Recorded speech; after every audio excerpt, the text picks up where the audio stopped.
Alright, this video is going to start a little different than most. I'm getting ready to do some work on my boat. I guess this is kind of like a public service announcement. I grew up on a river. My grandpa grew up on a river. My dad grew up on a river. It's part of our life. I've been on boats my whole life. I've got 3 pontoons, 2 john boats, and a canoe as we speak right now. So I'm an experienced boater, and I've done some stupid stuff on the river where I took a risk, and and I knew there was a risk, like Evel Knievel jumping a canyon, there's a risk, so if it doesn't go well, that's part of it. I've done some stupid things when I was younger especially, but I've never had a really scary incident on a boat until this past month, and I've had 2 of them. So I'm going to talk about what happened. The first one was about a month ago. It was a warm afternoon. It was like a Monday afternoon. Nobody was out on the river. The river was dead calm, beautiful. And I'm cruising along. My boat runs, anywhere from 28 to 30 miles an hour. I've tracked it with those little apps you get on your phone, and I'm cruising around, full throttle, so close to 30 miles an hour. It's calm water, and all of a sudden the motor just jerked out of my hand. The boat turned 90 degrees to the right and stopped, and I kept going. I was able, fortunately, to tuck in time, and I went head first down into the water, and I went down a lot further than I thought I would. I looked up and I could see the light up above me, and I'm guessing I was 8 to 10 feet down. I mean, it took me a couple seconds to get back up to the water surface. My boat was still running, and it was going downstream, and I didn't realize how good a swimmer I am until I got put to the test. I came up, and I'm right in the middle of the Ohio, so there's no easy way out, and I thought there's no way I'm going to catch my boat, and the next thing I knew, I was in it. I'd have probably beaten Michael Phelps. I felt like I flew over the top of the water. I swam so fast and jumped in that boat, and I got really lucky. I gashed my knee open, and I had 5 or 6 bruises all up and down my ribs that are just now healing up. But I didn't, if I'd hit my head, I'd have probably died. And so that was scary. I've never had anything like that happen. I've never lost control of a boat in my life. And I could have easily, when I was flying through the air and tucking to go head first, that's what I was thinking, is I'm going to die out here. There was nobody around on a weekday like that. It was a hot day. Only a fool would be out on the water. And, nobody could have helped me. There wasn't anybody close. And the 2 big mistakes I made were, for one, I didn't wear the kill switch lanyard on my wrist, which you should always wear in a boat. We take for granted nothing's going to happen like what just happened to me, and in my whole lifetime of driving boats, it never had, but now it has. And that's how those accidents happen. I'm actually writing a book about the river that's back here behind me, in the valley behind me there, where I grew up and where I live. And one part of that book is all the people that drowned. It's not a big river, but over the years, dozens of people have drowned in that river, and the common thing is, there's only one, out of all those drownings I researched, there's only one where if somebody was wearing a life jacket, they wouldn't have survived, or 2 of them actually. A boat got turned over in a flood, a houseboat hit a limb in swift water, and it trapped somebody in the cabin. Life jacket wouldn't have done them any good. And another one, a guy got his boat underneath a dam, and it just got crushed by the force of the water coming over the dam, and life jacket probably would not have saved him.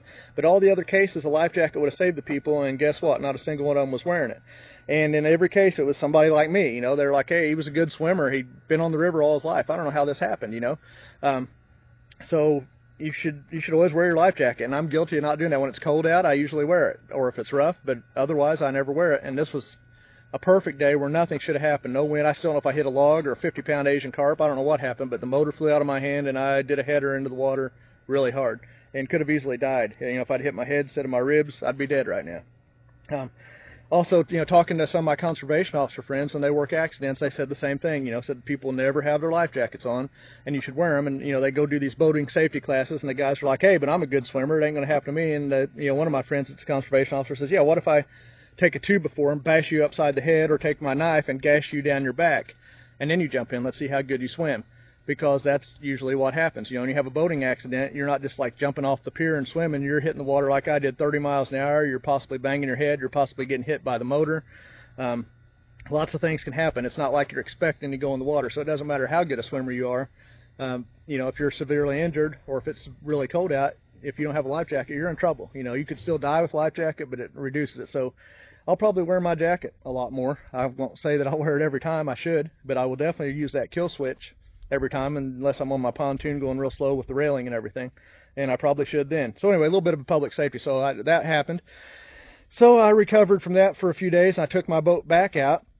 And another freak thing, I guess the best way I could describe it, it's kind of like a rogue wave. I was going around, the water was pretty calm, and all of a sudden, and I'm going full throttle again, so about 30 miles an hour, all of a sudden there was a legitimately 4-foot tall wave a series of them in front. No barges around. I don't know what happened.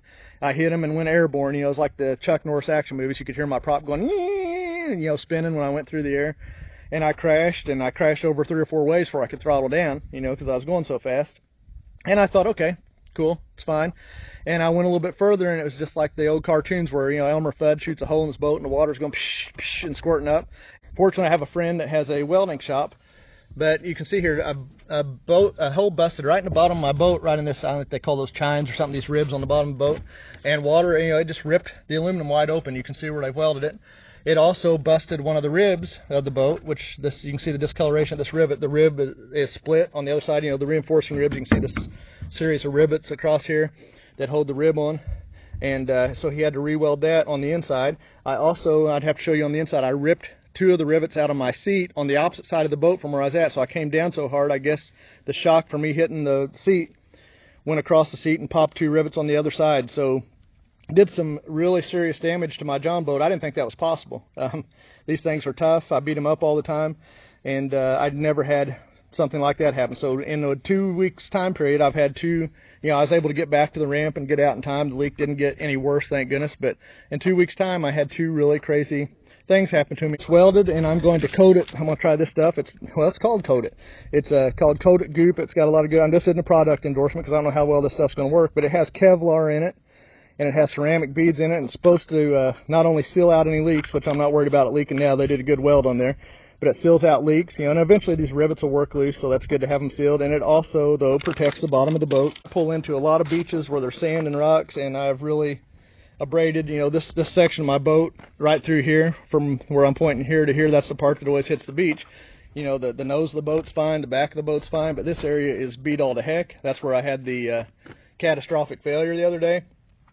So I'm going to coat the bottom of my boat with this stuff to seal out any potential leaks, and then also hopefully to protect the bottom. You know, I don't know if it was just, I think the boat just flexed. You can see how it's raised up here, and I think it just flexed and popped it at a weak point, which now that's a strong point because it's welded. But, you know, that could have been weakened because I went over a bunch of rocks and had some real deep gouges in it like I have right here, and that could have weakened because, you know, I don't know if you've ever really looked at the metal they make these boats out of, but it's not very thick. It's amazing how strong they are. I'll get back out in the field soon, whether it's on this boat or whether it's just walking here behind my house or wherever, and have a good arrowhead video. But I wanted to mention that about boating safety because, you know, you really should wear a life jacket. My research has shown that, and now practical experience has shown that. Yeah, it's 1 out of, you know, 20,000 times I've been in a boat, but that doesn't do you any good if it, you know, you get killed on that one time when something happens. And always wear that kill switch lanyard, especially if you have a fast boat or you have a tiller controlled boat rather than remote where you're using a steering wheel, because it's a lot easier to lose control of that handle. Like I said, never had that. I've hit a lot of logs and I've never lost control of the boat handle like that. Maybe because it was so calm I wasn't expecting it, but you know, stuff can happen and it can happen fast. So anyway, that's my story. So talk to you later. This is my maiden voyage after getting my broken boat welded and epoxy coating the bottom of it. So we're going to see how she holds up today. It's kind of windy, so it may get a little rough. This will be a good test of it. But meanwhile, I've got something laying up here.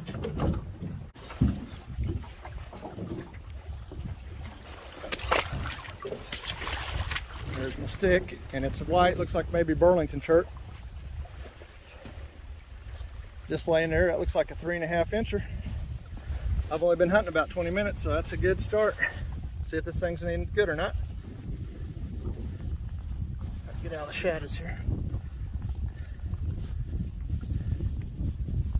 Yeah, looks like a big old knife, and I do believe it is Burlington shirt.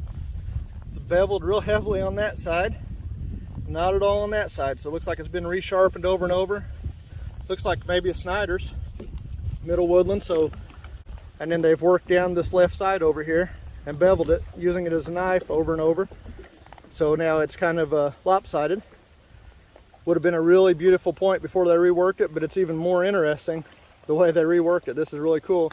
I don't find a lot of Burlington here. That's usually over in Illinois and Missouri. So that's cool. I found another Burlington point on this side earlier this year, so, and it was also middle woodland, so I know they're here. But wasn't expecting that to start my morning. That's awesome.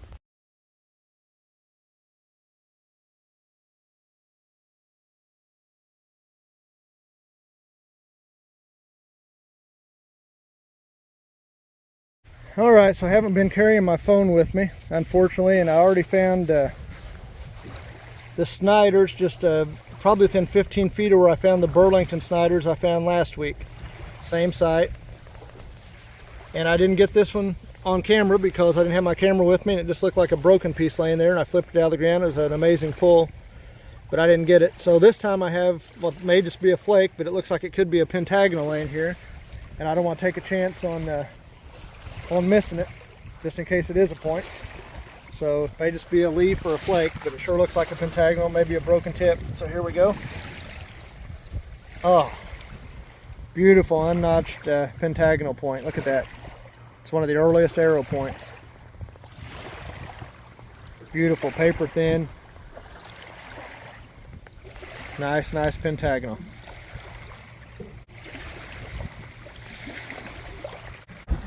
The sun was shining, you'd be able to see through it. You can see through the edges a little bit. That's a beaut to go along with my Snyders. I didn't really think I'd find anything today. This is a good day. A few miles since my last find. Here's a terminal archaic barbed Buck Creek or Buck Creek-like piece out of Wyandotte Chart laying here.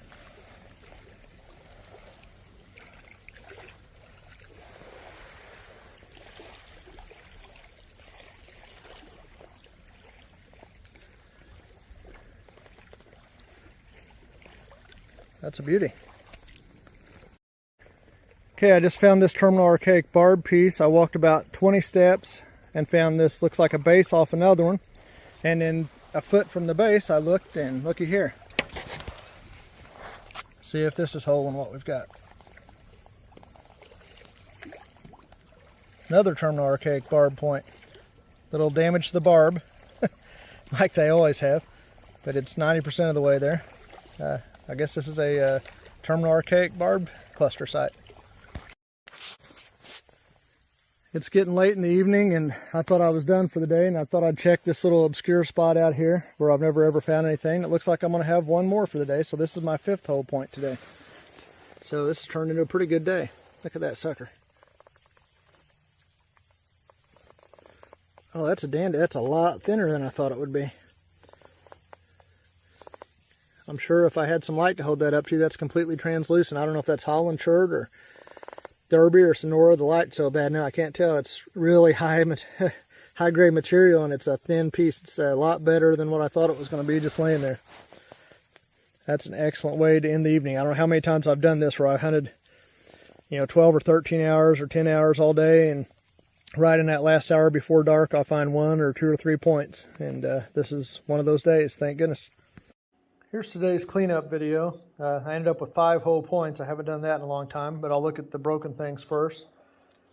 This is interesting. Looks like a really nice, well-worked blade, but when you turn it over, it's flat on that side and just worked around the edge. So if you put it in a case like this, you would never know that it was pretty much unifacial. There is a little bit of edge work.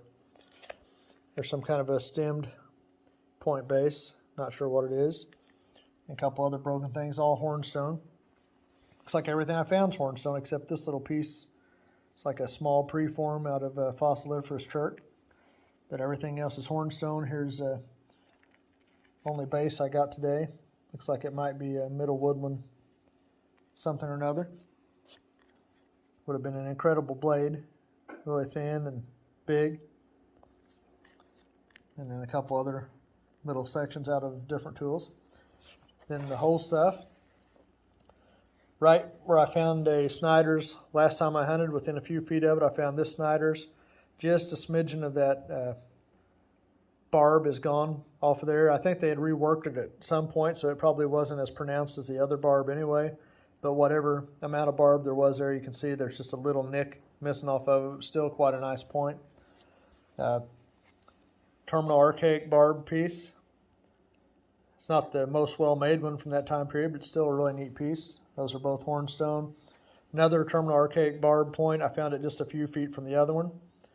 And it's really neat how it has that different coloration, that cortex on it that's kind of a tan color. So that's a pretty neat piece. Just a little damage maybe off of one of the barbs on it. And then this pentagonal, unnotched pentagonal, this would have been one of the earliest arrowheads. This thing is paper thin. Actually thinner than paper, maybe. This is super thin, super well made. Beautiful pentagonal, actual arrow point. As you can see, it's translucent around the edges and almost to the center, so very thin piece of hornstone here. Fabulous little arrow point. Most things people call arrowheads, as most of you know, are not actually arrowheads, or knives and spear points and atlatl dart points. But this is a true arrowhead, and this is one of the earliest. This came before the triangular arrow points. That's one of the earlier points. And in this point, I'm not sure exactly how to classify this, but it is a butte. It's either Holland or Derby chert. I'm going to have to look at it in better lighting. It's very, very high-grade chert. The way this is made looks like one of those, modern-made points like you would buy from Three Rivers Archery to go hunting with, or that you would buy at a museum or something, but it's not. It's an authentic old point. Found it in a very obscure place. So it shows that they did use that form that so many people, when they make quick, cheap points today to sell, they basically look just like this, but this is a real one. You can see this one is very translucent as well. Look at that. You can see right through it, just very high grade stuff. So I found the top row and the pentagonal, all those were within the first hour hunting today, and then I hunted for about 7-8 more hours and then found this point as it was getting close to dark. Look at that. That is just a beautiful, beautiful little point. Not sure how to classify that, but it is good stuff. And this pentagonal is fantastic. And there's nothing wrong with these. I wish that little piece would be on that Snyder's. That would have been an incredible point too. But anyway, 5 whole points in a day. I haven't done that for quite a while. I haven't found that many whole ones in a day in a long time. So this conditions weren't good at all. I just persisted and lucked into a few really nice ones. So I ended up with 5 good points.